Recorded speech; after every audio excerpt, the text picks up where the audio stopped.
Welcome to Buckeyes Tomorrow Morning for Thursday, November 9th. I'm your host, Tom Orr. The Michigan State game is in 2 days. The game against Michigan in 16 days.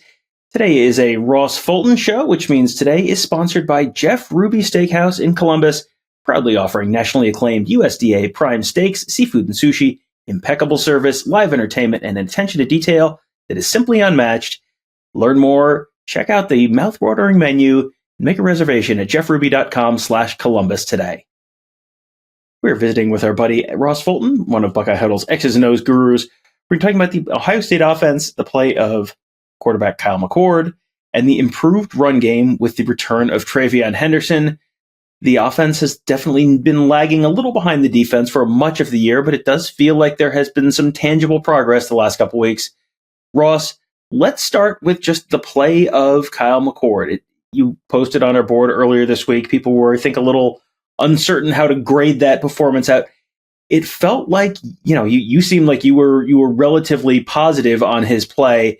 And, there was a lot of criticism about him checking down in the first half and, not taking shots downfield. But I guess in some cases that, the safe play is the correct play.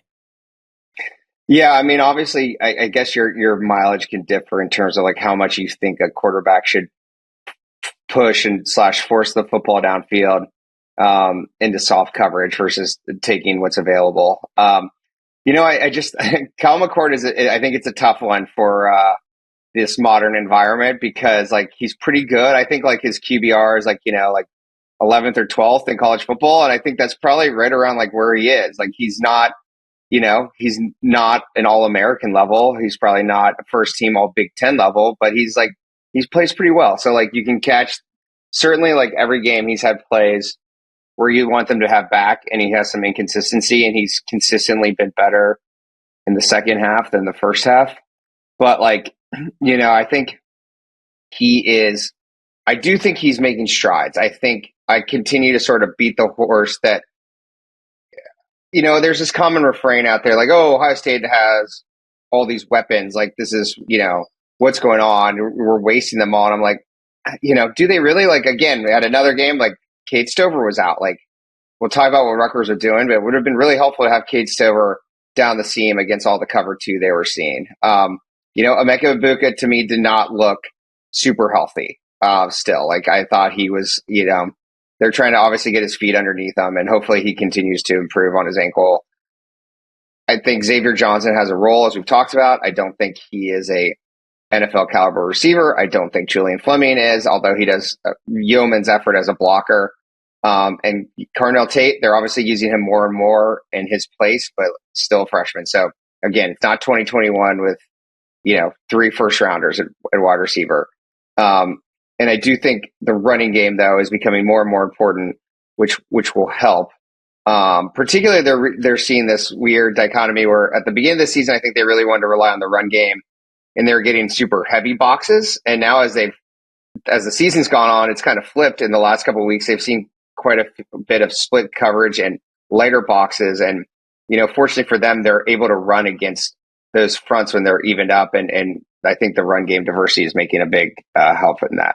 All right, so let's start taking our look at Kyle McCord and his play. We start with something we've talked about a number of times before, the sail concept. And this is one of these checkdowns. And, it sounded like the broadcast, I guess, was a little bit critical of this. But what did you think of this play? Yeah, so again, like this, going back, I kind of alluded to this earlier. As Ryan Day said post-game, Rutgers was playing a ton of very soft split safety coverage. Quite a bit of cover two, both like regular cover two in Tampa and quarter half, which is cover 4 to the field, cover 2 the boundary as they run here on this play. And they were basically like cloud covering, so like sagging underneath, particularly when Marvin Harrison was to the side, as we'll get into. Like they would either lock him, so they would man Harrison almost like a box and one in defense and play zone on everyone else. And so you kind of get a bracket, or they would like their underneath defenders were cognizant of where Harrison was at all times and it would get depth with him.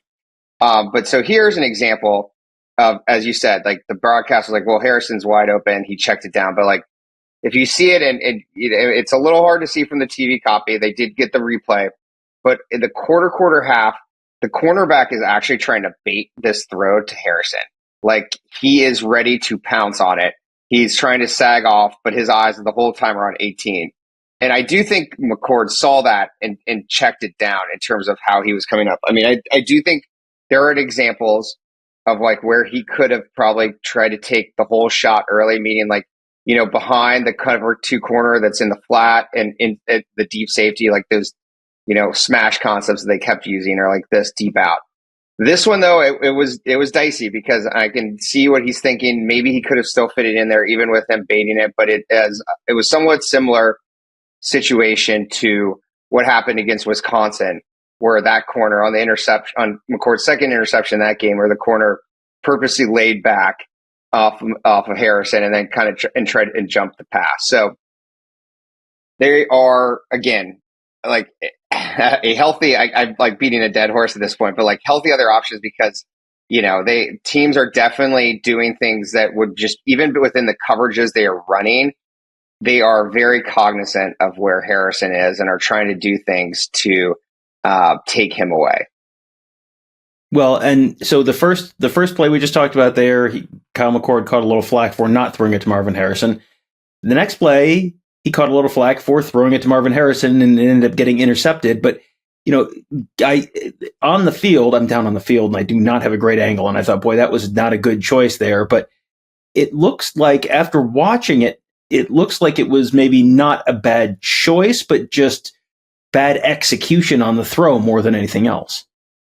Yeah, I actually think that, again, back to the more general McCord discussion, I think he does a good job of reading the coverages and dissecting where to go with the football. Like a lot of times at Ohio State, especially against Rutgers, who was changing up coverages. I mean, they did this a lot to CJ Stroud last year too. And Ohio State had some issues throwing the ball just with the super soft zones. But so Ohio State would pair, but then, Rutgers would sporadically mix in a man coverage blitz. Like the unfortunate sack, or at least from the Ohio State perspective, where they, were driving the ball after scoring the possession before. And then they, all of a sudden they're in 2nd and 19 because TreVeyon Henderson did not pick up the pressure correctly. Like that was a cover zero. So they throw that in occasionally. So Ohio State often was like pairing a cover two beater is the concept. So like things that are good against cover two to one side with like a man coverage to the other side, routes. And I generally think McCord would get to the right side of the field. Again, like as I said, I think you can quibble sometimes with whether he should have pushed it downfield more. This one he does.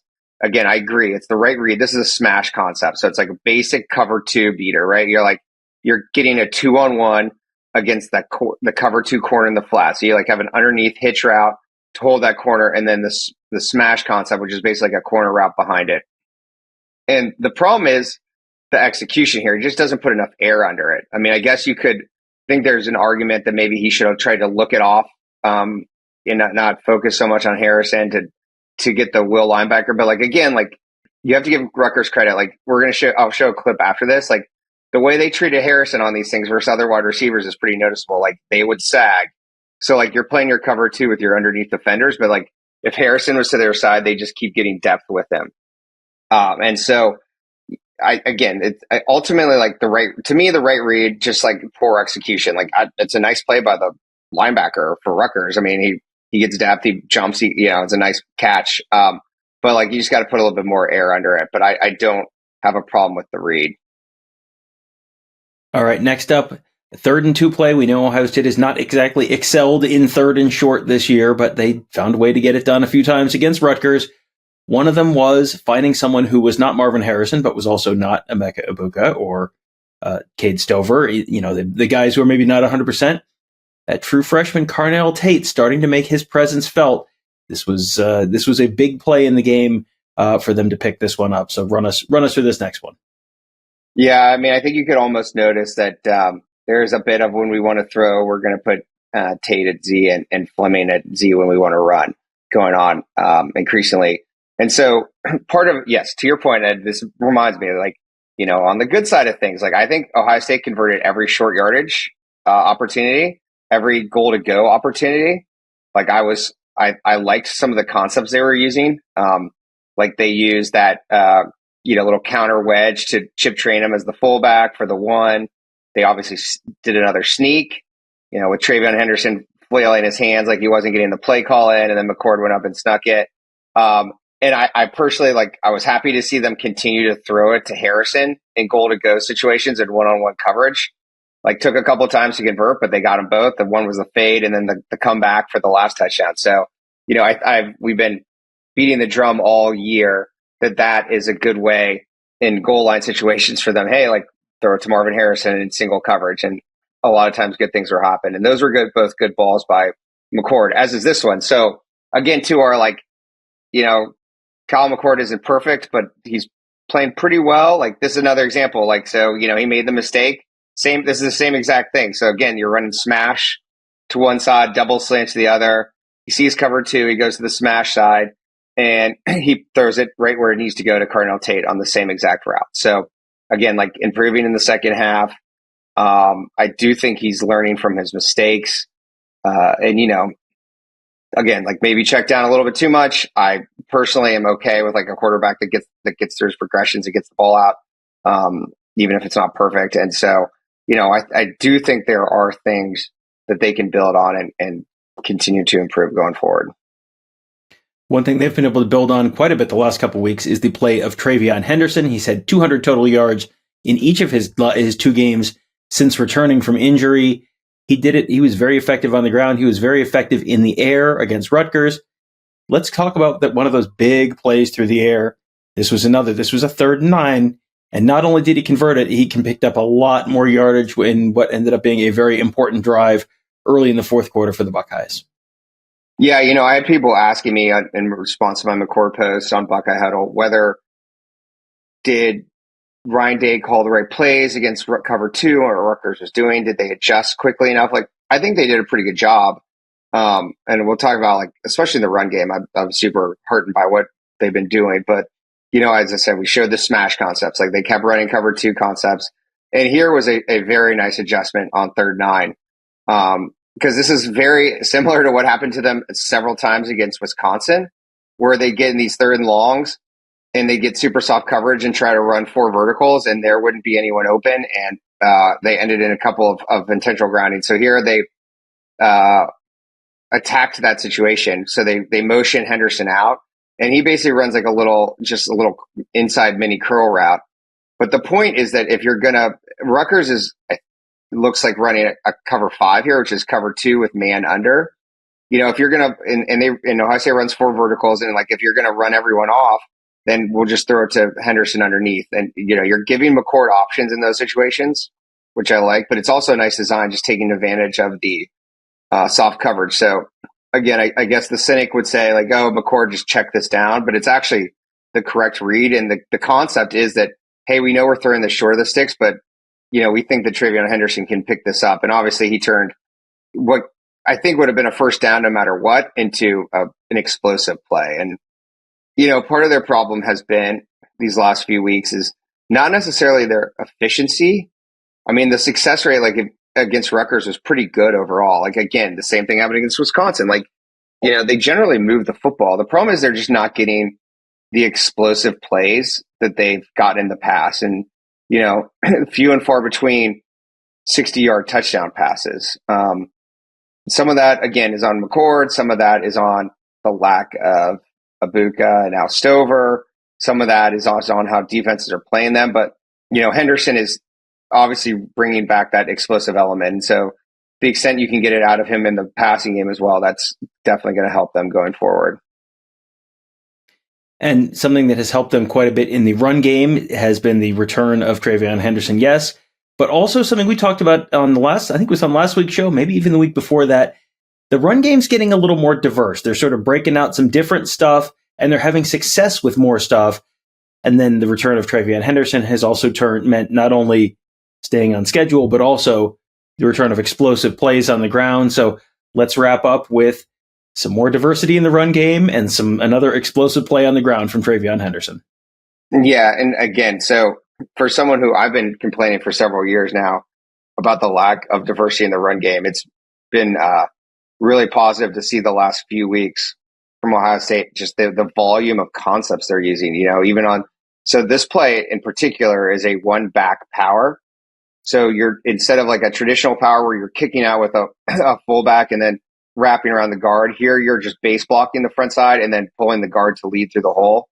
And there you'll see they bring Fleming into this short motion, which they kept doing because, again, since Rutgers was playing so much to cover two, they wanted to give that Z receiver leverage to dig out the corner, who was the force defender, and get Henderson to the second level. Again, like I think the gap schemes that they're using, and we saw a bunch of them Saturday, not just power, but we saw counter GT, counter GH. They used some crack toss.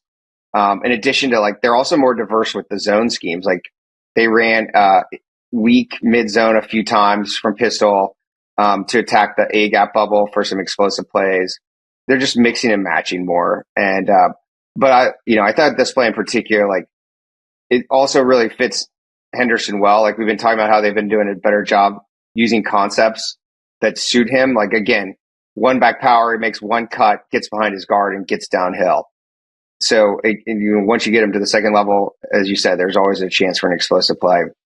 So I do think the offensive line has continued to improve, particularly as run blockers.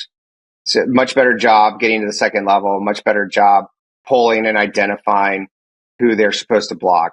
So, tight end blocking remains a little iffy at times. I did think that Patrick Gerd actually really has helped things in the second half in terms of tight end blocking.